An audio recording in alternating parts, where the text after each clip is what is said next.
and gentlemen, Let's go.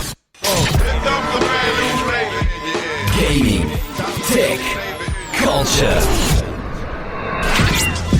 Ladies and gentlemen, let's go. You're listening to the Cool Black Nerd Podcast, presented by Say What Radio. Hello, everybody. Welcome to episode number 20 of the Cool Black Nerd Podcast. This is Calcium. I'm your host, Jules. I'm joined by our illustrious co-host. Ooh, illustrious. I like that. All right, her name is Justice. I think we should just jump right into it. Okay. You know, it's been a rough period since our last episode. Yes, it has. 2020 has continued to show us. It's ass. Yeah, that's what I was going to say. It's just a year where a lot of things are happening. I think people and life and the planet are just showing you who they really are. It just is what it is. We're just going to have to learn how to live with and deal with. So let's just go ahead and get right into it. Off the top, I guess we can kind of go with the most recent things and work backwards. Yeah. Maybe. Chadwick Boseman passed away recently. For me personally, that was kind of a rough one, and I'm normally not the type of person to get too deep into my feelings when celebrities pass away. I think everybody always has that mentality. It's like, okay, this person passed away. I don't know them, so why would I? So yeah, I get it. Yeah. It's kind of that. It's like I don't know them. And then I also kind of feel like, man, is it really for me to feel the grief? To me, that grief belongs to their family and friends. And, Never thought about it like that. That's a good way to put it. But the reason, at least for me, so it's kind of a confluence of things with Chadwick Boseman, starting with just how I said it at the beginning of the show here, 2020 has just been a crazy year. And then for him to, so surprisingly, because usually, when celebrities are ill or things like that, with him, they managed to keep it very private. Very. On one hand is impressive, but on the other hand also, I guess, kind of leads to this feeling of shock that it happened. And then as the details come out, you find out that he was diagnosed in 2016 with stage 3 colon cancer. So meaning all of his biggest films, Black Panther, The Five Bloods, Civil War, Avengers, Civil War, Avengers Endgame, and a few others that are escaping me right now, that he filmed this with stage 3 and potentially stage 4 colon cancer. So getting chemotherapy, having all these surgeries, but still being able to not only make the movies, but participate in the marketing, be cordial with fans, and to see no signs of it whatsoever. Like all of his performances in a different context, for me at least. And it also kind of made you extremely reflective on his body of work, and every single thing that he tackled in some way, shape, or form has significance. First, he portrayed Thurgood Marshall, first justice on the Supreme Court. Jackie Robinson, first person of color within the Major League Baseball. Black Panther, first Black superhero. I mean, once you kind of put it in that context, and then on top of knowing what he was going through with all of that, one, going through it with his family and still saying to himself, I owe it to the people to do this. I owe it to the culture to do this, and always still upbeat. And there's a video that's been going around now talking about him interacting with these 2 children who were terminally ill, and that they were basically holding on for the movie of Black Panther to come out. And he had been interacting with them throughout the entire production of the movie. And as soon as the movie came out, the kids did pass. So knowing what he was going through with that could have had such a dire effect on anyone else. But him going through colon cancer at that time himself, and I'm pretty sure he probably didn't share it with the children, or if he did, that was just something that they shared together. It just makes you, one, look at life a lot different, and two, you just really want to scream, fuck 2020, excuse my language. But I know for me, I'm not going to speak for Jules, but I know for me, it just put that entire thing into a whole different context on when people say, I want to touch the world. Like, really? You grow up and you literally do that. Unfortunately, it is coming at a time where, he's gone and he's not able to see this, but he was able to see it at least through Black Panther, at least through the stuff with Thurgood Marshall or whatnot. But he's not going to be able to see and feel I don't know how to put it. I put a post on the Instagram page, and it's just like, I don't have the words for it, but it's just feeling a magic around him now. I don't know how to really put that into words. Mm-hmm. I got you.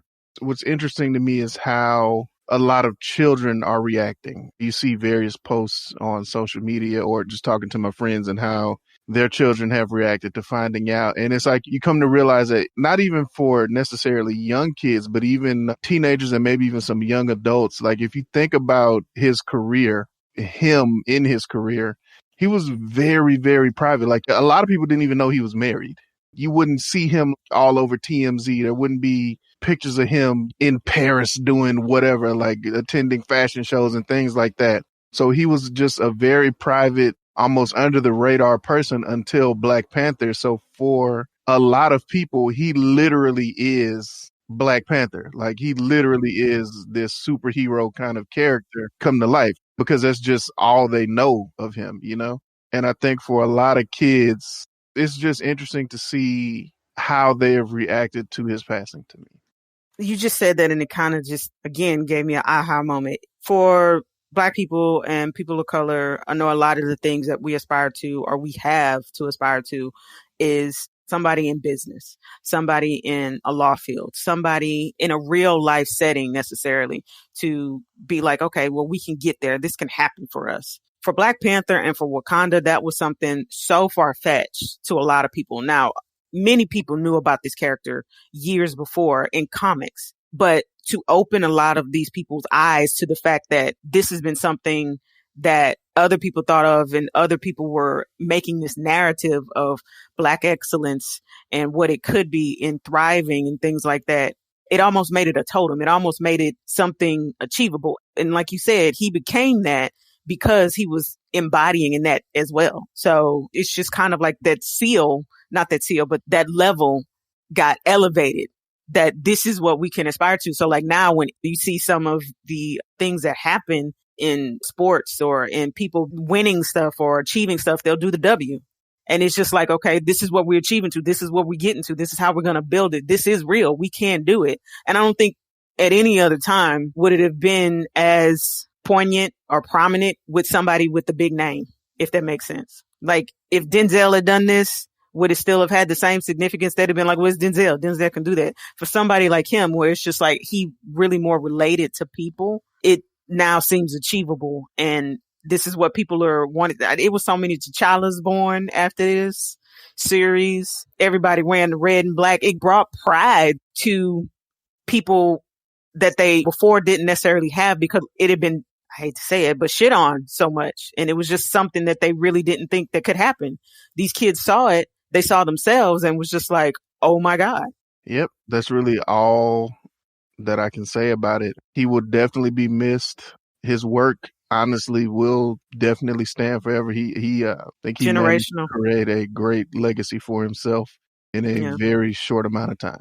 Yes. Condolences to his wife, his family, friends. So I guess moving on, I'm sure most people have heard of the Jacob Blake, I guess just call it the Jacob Blake shooting. Yeah. So, there's all sorts of things coming out about it. I would say try to look up the facts for yourself. Find some trusted news sources. Try to find more than one source. Don't just seek out sources that are going to confirm what you may already believe, but try to find something that is going to give it to you and give you the facts. Different opinions and different viewpoints. Some of the stuff is going to be very hard to see and read because unfortunately, just like the George Floyd situation, this was recorded and it is very hard to see, but please take the time and the effort to educate yourself on this. We will have some things on the website, saywhatradio.com/CoolBlackNerd.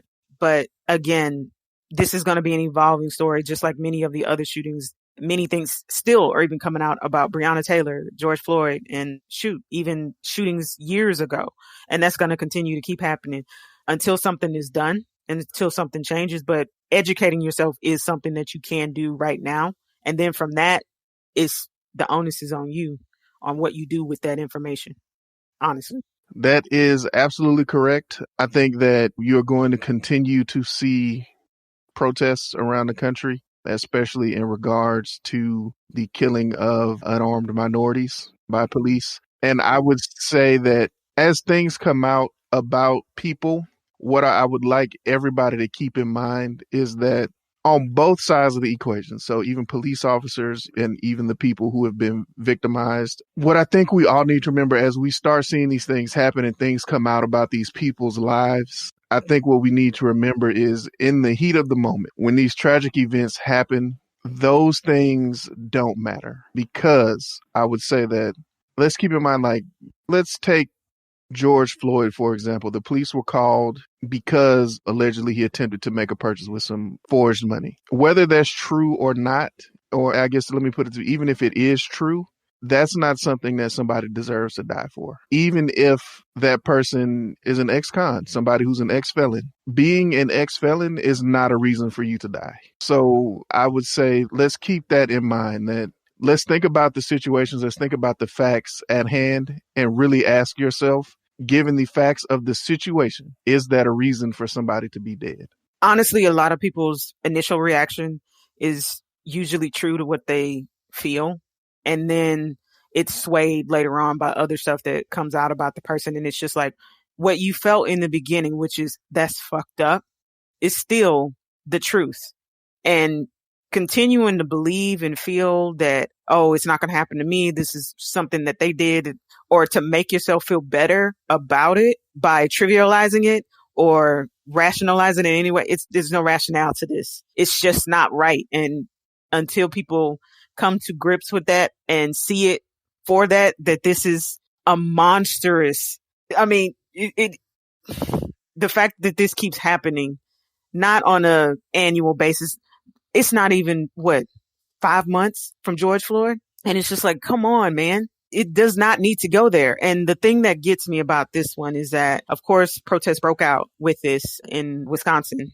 And there were militia groups that then, or counter protesters that then felt the need to go out and quote unquote restore order because they're feeling that this isn't, that it shouldn't be done. You should not be looting and shooting and things like that. But the protesting to be able to say we deserve rights is something that's still, or we deserve to be actually treated like humans is something that should be done. But an individual in that particular one ended up shooting and killing 2 people. And as he was trying to get away at one point, there were people screaming at police who were coming down the street saying he's the person that shot him. He is a shooter. And the person then started to try to give themselves up and standing in the middle of the street with a fucking rifle. Again, excuse my language, with a rifle.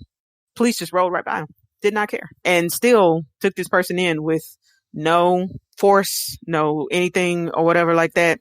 But seeing that he had shot 2 people, seeing that he had a gun, took care and tenderness and treated him like a human. But this man, Jacob Blake, was shot in the back 7 times in front of his children and is now paralyzed for the rest of his life for feeling like this is ridiculous. I'm still being treated like an animal.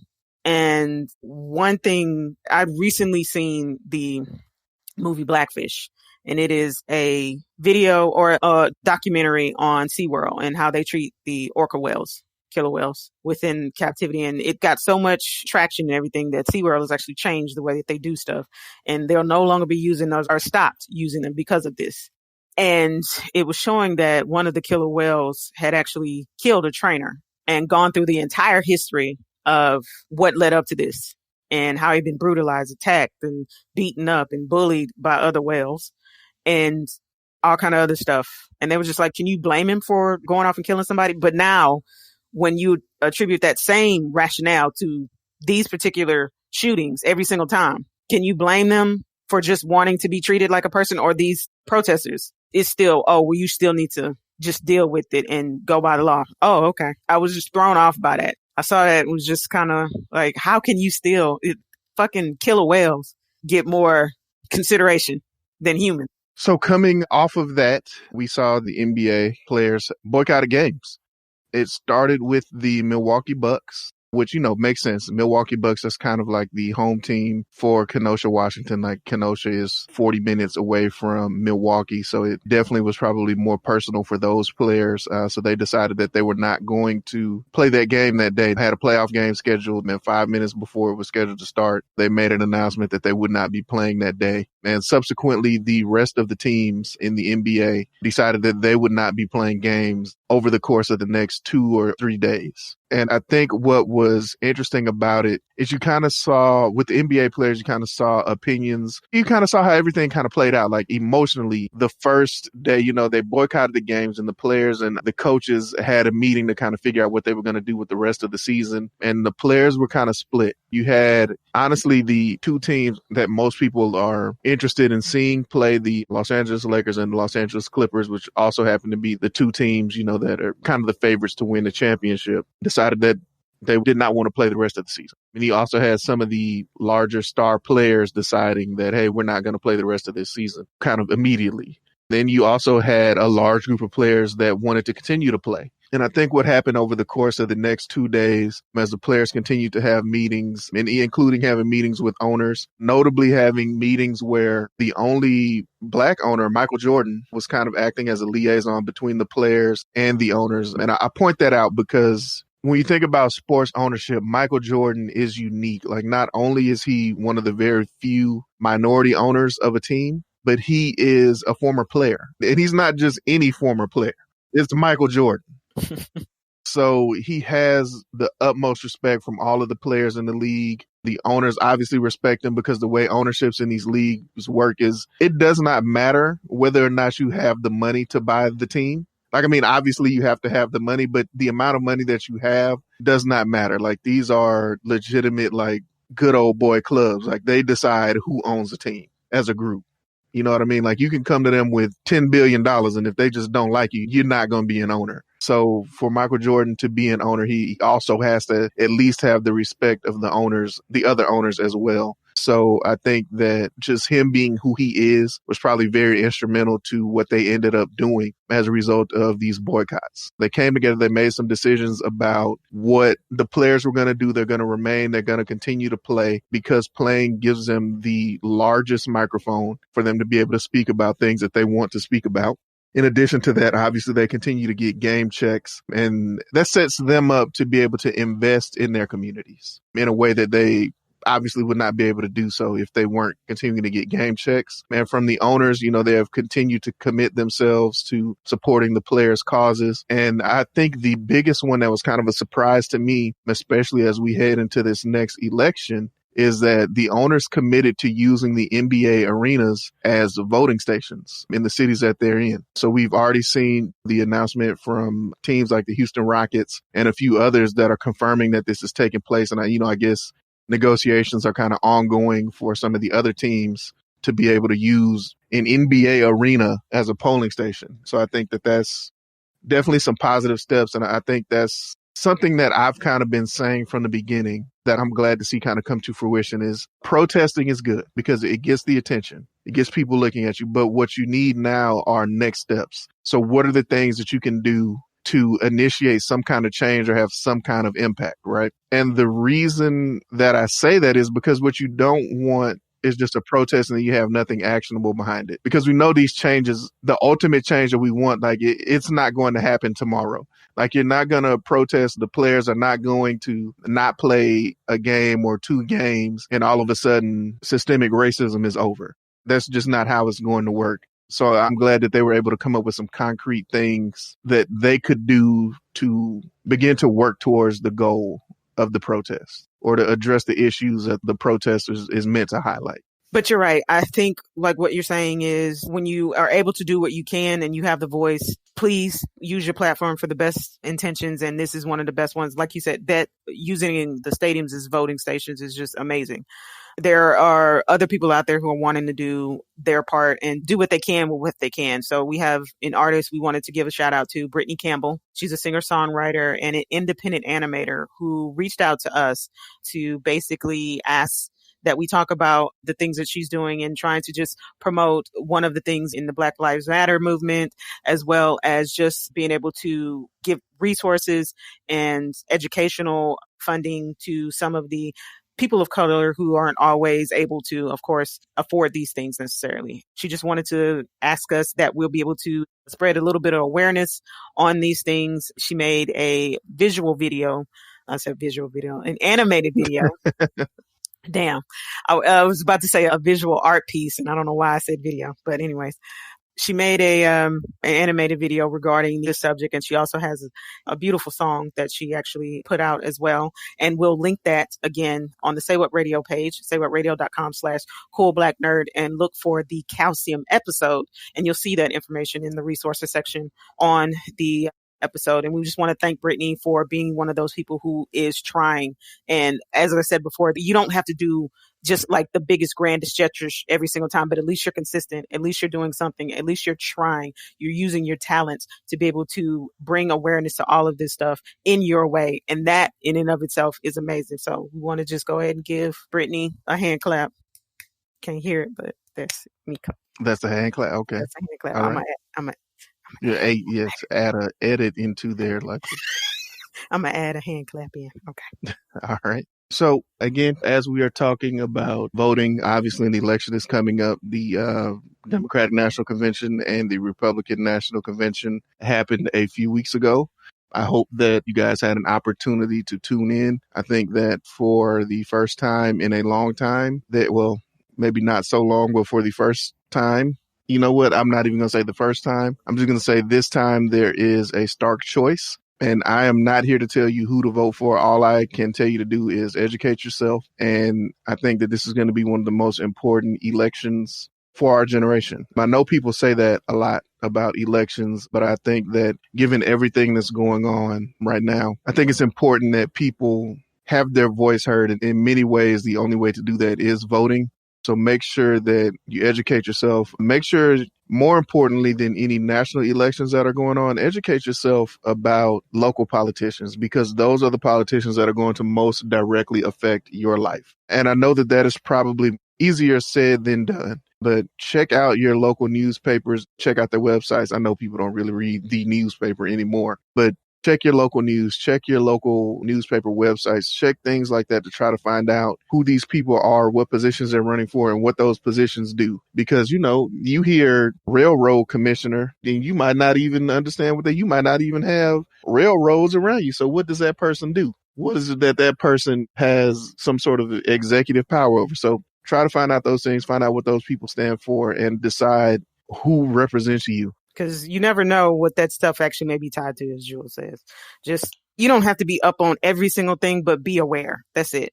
Like we were saying before, educate yourself as much as you can. I know it's a lot, but in 2020, so much is hitting us in the face because, one, we weren't actually taking the time to look at stuff and take it seriously. And it's like, hey, we not going nowhere. There's issues and stuff that we have to talk about. We can't keep sweeping under the rug. So educate yourself, people. All right. You can just go to the saywhatradio.com page. And one thing, I'm going to make this a really awkward segue, but I'm going to say it anyway. Speaking of elections, Facebook, they have a shaky kind of reputation around what is and what is not allowed on the platform. And just in general, their privacy record just hasn't been the best since, that leaking of information back in the beginning. Yeah. So, and I'll say this too, the amount of information that Facebook collects just by the app being on your phone is incredible. One of the things that we're seeing, I don't know if this is Apple pushing back against it or what. I kind of see it as just an assertion of dominance. One, to, of course, protect their users, because without them, they're not going to be the giant that they are. But also, I kind of see them also wanting to. I'm looking at it like they want to keep it to themselves. Yeah. That's how I'm also seeing it. But so what we're talking about is in the next iOS update, Apple is going to change the way their apps work. Instead of an opt-out situation, they're going to be switching things to where users have to opt in to have their information shared from apps that are downloaded from the App Store. And Facebook put out a blog post that says that this is going to potentially reduce the revenue from their advertiser network service by 50%. And what that is basically a service that lets advertisers specifically target you based on maybe something that you searched for, or maybe some sort of group that you're in on Facebook.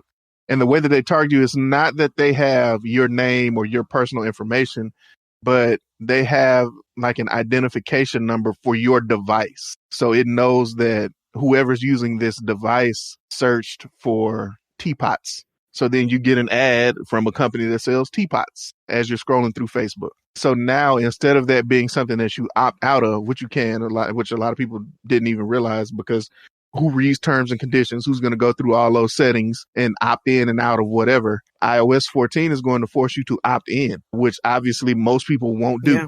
And that's majority been the way that Facebook has been able to become the company that it is. I mean, they are just from selling your information, because there was no legislation or even kind of like rules to guide people on this stuff. It was just like, hey, data analytics, we got them, what you want 'em with. And this is really going to impact the way stuff goes from now on, because it's not just Facebook that has this stuff. I mean, people don't use this, but they're a big player in the advertising space as well. Bing ads, Google, just a lot of chuckle every time Microsoft products are mentioned. So silly. Bing. But it's just going to change the landscape of advertising as we know it, that retargeting. And this will be for iOS devices, iOS mobile devices. So like iPads, iPhones, things of that nature. I don't believe this is going to affect like their desktop products and things like that. But that's not where the wealth of knowledge is, because not many people are spending that much time on those desktop type products. It's always on these mobile devices. So this is going to be something that we're going to continue to see, but it's not the only thing that Facebook actually did to kind of light a fire or kind of get on the bad side of Apple. They had also put in an update at one point in time of their app where it was like a banner on there saying, hey, Apple is basically, they're kind of ranting or stating that Apple is cutting into our profits by, or not our profits, but, you know, asking for like a 35% share or a 30% share of profits, and it's affecting how you receive the apps that you like and would want to have from independent developers or big name developers. And Apple was kind of like, take that shit down now. So yeah, I'm not sure if we talked about that on the last episode, but we probably didn't with Epic. Epic Games definitely putting that in the forefront in Fortnite on not only Apple devices, but also on Android devices, with them going as far as posting a link on their own to make purchases directly from them, because Apple and Google as well take 30% of the revenue from anything that's sold in an app that has been downloaded from their respective app stores. And obviously developers don't like that. 30% is significant. Yeah. It's tough because if you pass that cost on to the consumer, your favorite app is no longer going to be a $4.99 app. You know what I mean? Like, it's going to be significantly more expensive and potentially reducing their user bases. I get it. That's all I can say. Epic went so far as to, they knew that this was going to have an impact, and Apple immediately took the Fortnite. They took Fortnite from the App Store. You can no longer get it. If I'm not mistaken, they're blocking access to it for people who already downloaded it on their Apple devices. So, and Epic immediately filed an antitrust lawsuit against them. And then Google did the same thing about 30 minutes later. And also, accordingly, 30 minutes after that, they also filed an antitrust lawsuit against Google. So, you know, it's going to play out in the courts now. And we'll find out what happens. I'm going to just have a lot of weird segues that work. All right. I'm sorry, y'all. Speaking of apps. TikTok ain't got to go through this.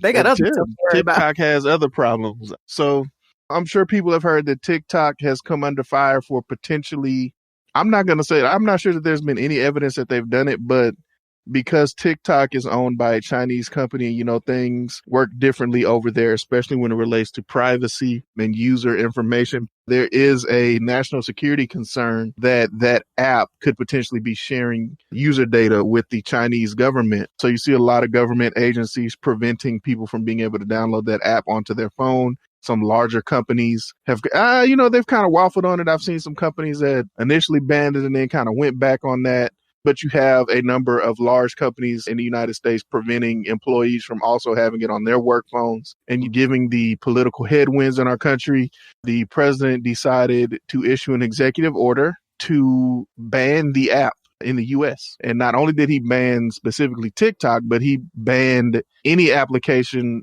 or any American company from doing any sort of business with the company that produces TikTok. So they had 45 days to either sell TikTok or whatever else to an American company or just stop. They have since extended that, as some companies have definitely got into negotiations for it. I know Microsoft is looking to purchase TikTok. I'm sure Facebook, Apple. The thing is kind of like now it's more of in a crowdfunding like type thing. And I guess it's just in the sheer numbers of the access of wealth of knowledge that you get from the user's data from TikTok. So it's like Microsoft is in the thing, but they've also kind of gone into like a group thing with Walmart. And I was like, what? So it's just like, oh, who would actually own more? And you're right. If I'm not mistaken, Facebook at some point in time was in that negotiation to be the third person in it, but they've since been dropped off and it's still just Microsoft and Walmart going back and forth. And through the midst of all of this, the CEO of TikTok actually had to step down because of everything necessarily going on. But as you said, there are a lot of agencies and companies within the US that were just banning it. And one way to make it bigger than what it is to be able to work with other companies for that. So that kind of cut off the spigot for them because there were other countries that just outright banned them. Like it's banned, if I'm not mistaken, in India. Let me say this too, because as we talk about tech, every once in a while, you're going to hear us talking about India. For a lot of people, that may be surprising until you realize India has like the second largest population on the planet. Mm-hmm. So if something is popping in India, it don't need to be anywhere else. I'm just throwing that out there. Yeah. Yeah. And if I'm not mistaken, there's some places that were wanting to do it also within Asian countries like South Korea and stuff like that, if I'm not mistaken. But it's just like they got a bad rap. Somebody found something out somewhere and they were like, hey, TikTok's spying on you. And everybody just lost their shit. UK too. The UK too. They also did it as well. And this is probably not helping the situation. The Chinese government is also fighting back. They issued some new regulations that prevent the sale of Chinese companies' technology to American companies. Mm-hmm. So TikTok was forced essentially to sue our presidential administration to prevent that executive order from going into effect because they literally cannot sell unless something changes with the Chinese government. So it's just a big mess. And it kind of went back to what we said at one point in time a little bit earlier in episodes where we're saying that you need to diversify, make sure you don't have everything in one basket. So a lot of the content creators on TikTok are kind of in limbo. They don't know if they'll be able to continue on or what's going to happen with this stuff. And many of these people weren't able to make it on other platforms, but somehow or another exploded on TikTok. And it's just like, now they're like, well, what the hell? I feel bad for them because they're caught between this. People just want to have fun during this crazy time right now, but 2020 is making people crazy, man. Definitely is. And you know what? Speaking of Microsoft, they have released a foldable sort of prototype device, the Surface Duo.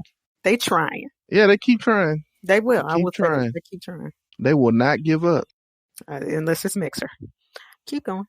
Reading some reviews on that, the device looks interesting. It looks good. It looks like a passport. I like the way it looks. I'm not even going to lie. Everybody seems to really like the hinge for some reason. Yeah. I've been seeing that everywhere. It was, this hinge. Like, that's not what I'm that's using. Kind of the only news that I've heard about it is this hinge is fantastic.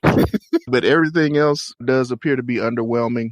Apparently, it just kind of has large bezels, older hardware. There may be an effort by the company to keep the price down on it or to make sure that they could keep it a certain size. Mm-hmm. But, I mean, they trying. That's just how I feel about most Microsoft products. It's okay, cool, I guess. Yeah. Do what you do. Maybe they need to get in on the Fall Guys. They should probably get on the Fall Guys auction and make a little Fall Guy that looks like the Surface Duo. So Fall Guys, man, that game it's a game. Over. I have not played the game, but it definitely looks fun. For those of you who don't know, it's kind of like a party game where I think it's up to 60 people kind of compete against each other in different mini games, and people get eliminated as it kind of goes further along. And eventually there's one person left and they're the winner. That's how you win the game. But it's just, kind of fun little mini games that look like they would be really, really fun to play with some friends, like Mario Party used to be. Mm-hmm.